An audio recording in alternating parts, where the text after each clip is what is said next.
Bonjour, bonjour, je suis ici avec Rebecca Terniak déjà pour la deuxième fois. Rebecca qui m'inspire beaucoup, qui est artiste. Elle vient de sortir un livre sur l'archange Michael pour les enfants et les enseignantes de la petite enfant. Justement, tu as longtemps eu des jardins d'enfants.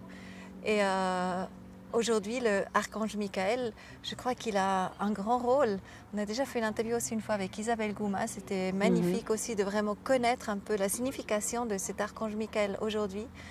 Et déjà, qu'est-ce que ça t'inspire ici, ce jardin d'enfants? On est assis un petit peu sur un dragon.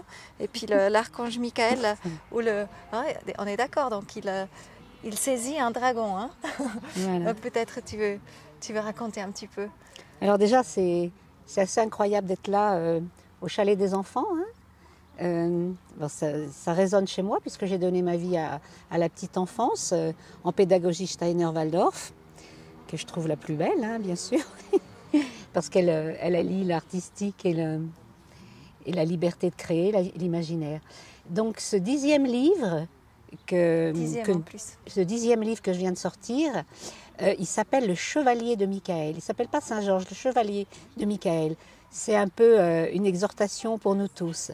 Le texte, je l'ai créé en arrivant en Suisse, en 93-94. Tout cet hiver, j'ai créé 20 textes pour faire avec les enfants la partie rythmique, qui était poétique, chantée, dansée, en mouvement. Et celui-là, je me suis dit, mais il m'a été inspiré, on ne parle pas du mal aux petits enfants. Mais là, il lui faut, comme sous forme de conte, donc il parle au deuxième degré, dans l'âme, comme les contes, c'est leur mission, c'est lui donner la joie, la force, le courage pour une époque d'épreuve. Et c'était donc il y a 27 ans, hein, 27-28 ans. Et on l'a beaucoup vécu avec les enfants, ils aimaient beaucoup le faire, on le faisait, voilà, le petit chevalier il part à cheval et tout. Donc ce livre, tous les livres peu à peu, enfin tous les livres, certains livres ont été faits avec des amis artistes qui peignent. Et celui-là me touche beaucoup, il attend depuis 2 ans que mes amis le peignent et on fait ensemble. Celui-là on l'a spécialement fait ensemble. Une personne qui peut vraiment peindre l'invisible, le monde spirituel, et qui est très liée à l'archange Michael. L'archange Michael, il a guidé les peuples, il a guidé le peuple hébreu, il a guidé la France et Jeanne d'Arc, il a guidé plusieurs peuples. Et puis maintenant, il y a une autre mission qui est beaucoup plus grande encore, c'est celle de nous guider vers cette immense époque et les archées. Donc quand on est archange, c'est pour un peuple, quand on est arché, c'est pour toute l'époque de l'humanité. Il inspire l'humanité entière pour un combat envers le dragon qu'il a terrassé. Donc ça veut dire qu'il a combattu le dragon dans le ciel. Ces forces-là, qui sont maintenant terrassées, c'est pas qu'elles sont mortes, elles sont en bas. Et nous, on doit maintenant les maintenir en bas en nous. Et maintenant, on voit qu'elles nous assaillent de toutes parts, qu'elles menacent la civilisation. Elles menacent pour aller vers un transhumanisme, vers une civilisation qui n'a plus rien d'humain, qui perdrait sa transcendance, son art, qui perdrait tout ce qui lui est cher de valeur, de liberté intérieure. Et Michael, par excellence, c'est l'être qui laisse libre. Il est silencieux, il est grave, il nous inspire, mais il laisse libre pour le libre arbitre. Il est le premier grand serviteur du Christ. Hein. Le Christ étant cette partie en nous de moi spirituel le plus libre, quelle que soit notre orientation spirituelle, il est celui qui nous lie à la source. Donc, elle en a très très bien parlé. J'ai beaucoup aimé ce que tu as fait avec Isabelle Gouma. Elle parle de cette verticale intérieure et on dirait aussi sérénité.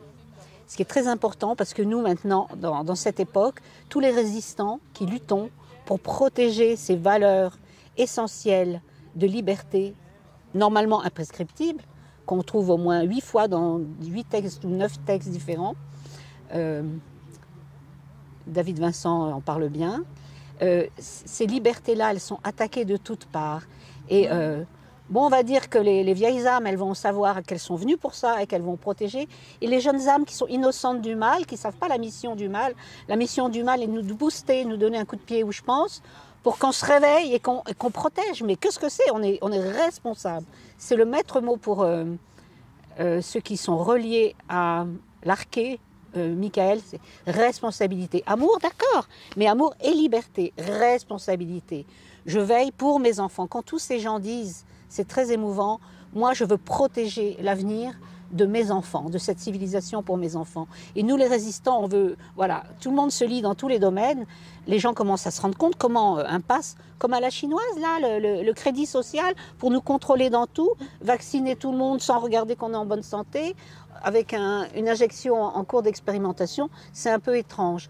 Donc quand moi j'ai fait ce livre, je ne pensais pas à tout ça. Je savais que l'épreuve, le temps serait difficile parce que je travaillais dans un groupe Steiner à Paris où on savait beaucoup de choses des temps à venir, des luttes qu'il y aurait, qui attaqueraient nos libertés, qui voudraient faire une pensée unique, ça on savait.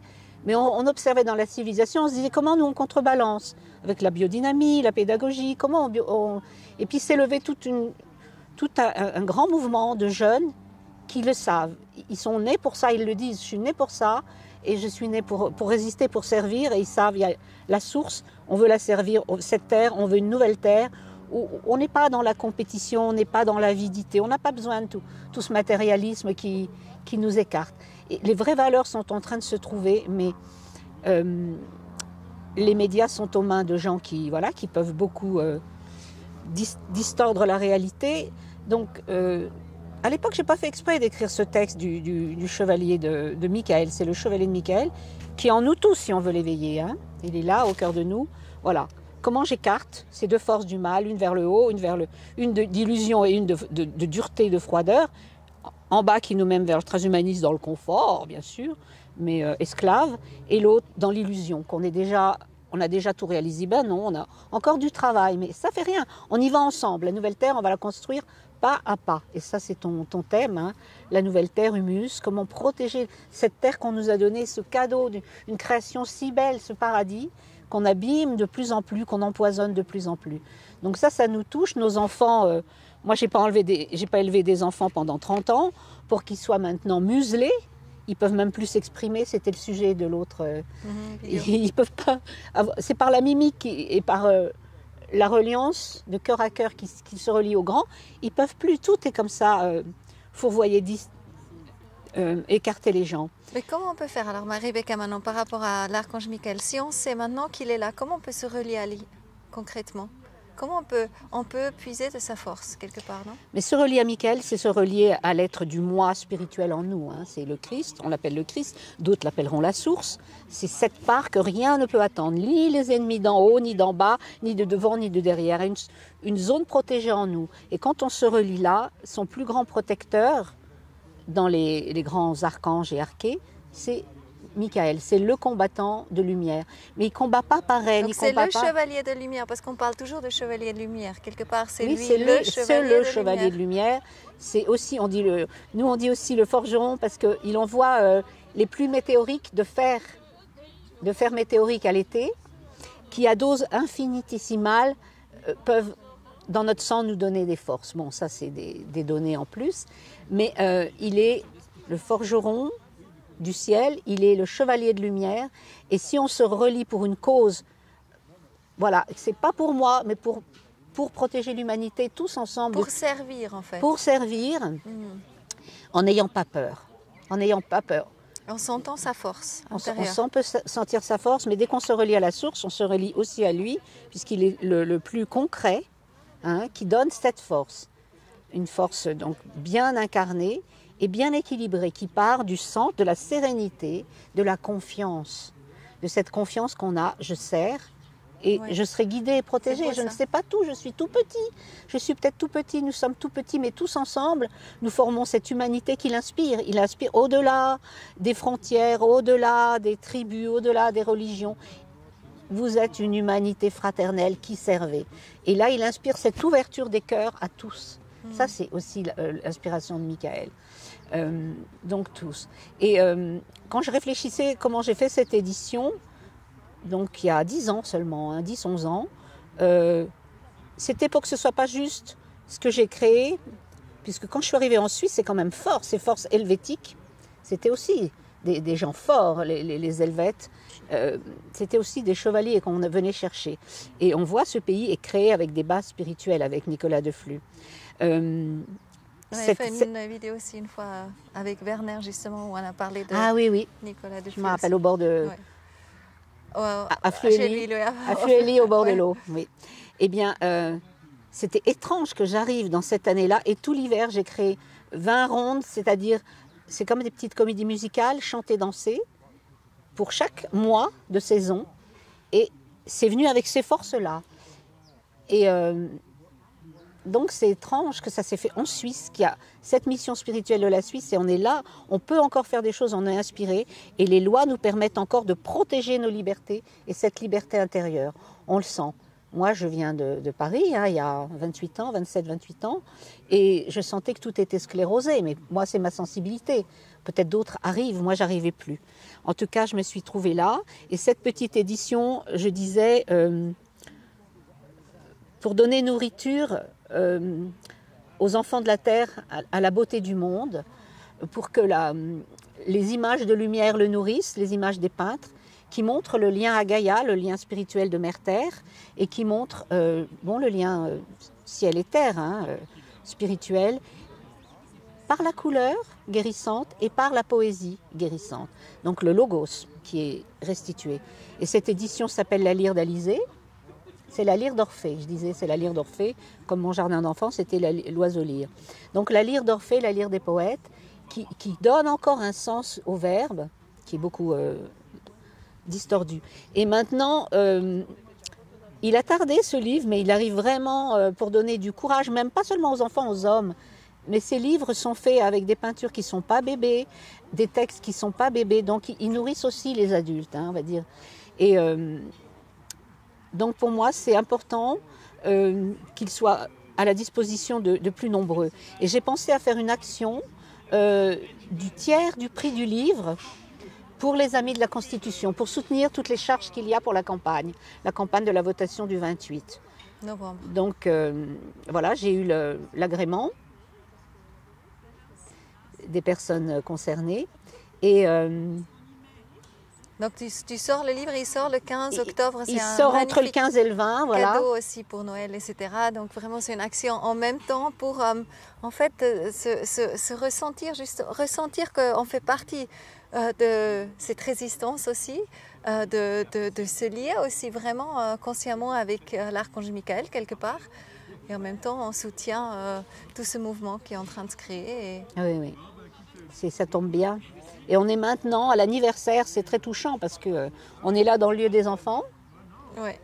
Et oui. Ça touche notre enfant intérieur, ça touche de protéger les enfants de la Terre et l'avenir de la Terre. Et ça touche avec l'anniversaire de la fête de Michael qui est le 29 et 30 hein, maintenant. C'est tout le mois de septembre et c'est maintenant toute la saison jusqu'à Noël, elle est touchée. Il y a les forces de l'ombre qui vont venir en novembre. Et là, quand on se tient à l'intérieur, non, je rassemble mes forces, je ne me laisse pas apeurer, disperser, parce que tout en face va faire pour ça, pour qu'on se disperse, qu'on perde notre centre, qu'on ait peur, qu'on doute. Non, on est là ensemble et on sert ce but. Avec l'épée de Michael. Il maîtrise les forces de l'ombre du dragon, il le maîtrise en bas, dans sa zone. Et nous, tous les jours, on doit maîtriser en bas les forces d'égoïsme, de dureté, de fermeture, qu'on essaye de nous écarter. Et en haut, c'est les autres, hein, celle de Lucifer Méphistophélès. Dans sa zone en haut, là-bas, l'orgueil, le narcissisme et l'illusion d'être déjà réalisé, de vouloir son salut. Non, on sert et le salut, il viendra quand ce sera temps ensemble. Et ce qui est important, c'est que maintenant, tous ensemble, on sert. Et ces amis de la Constitution qui sont partis d'une trentaine, en un an, même pas et demi, on est 20 000 et on a suscité pratiquement 200 000 sympathisants. Donc voilà, maintenant, je vais dire, on peut faire plein de belles choses dans la vie, mais on les donne pour qui? Pour soi ou on les donne pour servir? Moi, je voulais servir les enfants, maîtriser ma part de Lucifer, parce que les artistes vont toujours être inspirés par le beau Lucifer. Mais on le met à sa place, parce que ce qu'on veut donner de notre art ou du sens de la beauté, c'est pas pour se délecter, c'est pour donner un sens aux choses, pour que les enfants soient nourris, que les adultes soient nourris de cette spiritualité qui nous relie ciel et terre, et que l'adversaire veut nous couper, hein, nous faire des objets artefacts éternels. Vraiment merveilleux l'idée d'Athalie, hein. Et c'est d'une bêtise en même temps qui peut... Mais ils y vont très tranquillement, ils veulent vraiment nous brancher comme si on n'était pas on n'était pas accompli, comme si l'œuvre du créateur n'était pas assez belle et grande. Voilà, c'est un peu fou, mais voilà, ce qui compte, c'est ça. Si on fait une édition, je vais dire à tous ceux qui font de belles choses et qui veulent donner une partie, comme je fais là, un tiers du livre, chacun donne ce qu'il veut comme don, pour soutenir cette campagne, parce qu'elle lutte. On est le pays, je ne sais pas s'il y en a d'autres, je ne crois pas, qui peut encore, par ses lois, par la légalité, protéger les libertés premières alors qu'elles ont été toutes écrasées. Plein pouvoir pendant 10 ans de plus, alors qu'on peut soigner, par plusieurs moyens, on peut soigner ce coronavirus qui vient de toute façon tous les automnes, et que c'est justement en n'ayant pas peur, en étant bien centré, qu'on travaille notre immunité. Et notre première immunité, c'est de savoir remercier et de savoir accueillir ce qui nous est donné sur cette terre, qui nous est donné dans l'amitié, qui nous est donné d'être ensemble, et que tous les dons qu'on a reçus soient mis au service. Donc, pour moi, cette édition qui maintenant peut servir pour une action, ou qui peut servir à nourrir les enfants et les grands par mes livres, modestement, c'est très modeste, c'est une petite édition artisanale, on fonctionne à fond perdu. Les 3 sous qu'on a pour un livre, on attend 1 an pour pouvoir éditer un autre. Il n'y a pas de bénéfice, c'est pas grave. Ce qui compte, c'est de faire pourquoi on est fait. Alors après, les enfants, c'est de faire pourquoi on est fait. Puis c'est dans son art. Un grand merci, Rebecca. Donc succès à nos actions et notre votation. Oui, vraiment. Et j'espère donner envie à plus, par ce qu'ils font de bien dans la vie, dans leur métier, de aussi soutenir, c'est une action modeste, hein, mais voilà. Vu qu'on est modeste, c'est seulement par une vidéo comme ça, par le fait qu'elle est soutenue par certains sur leur Facebook, qu'elle peut aller plus loin.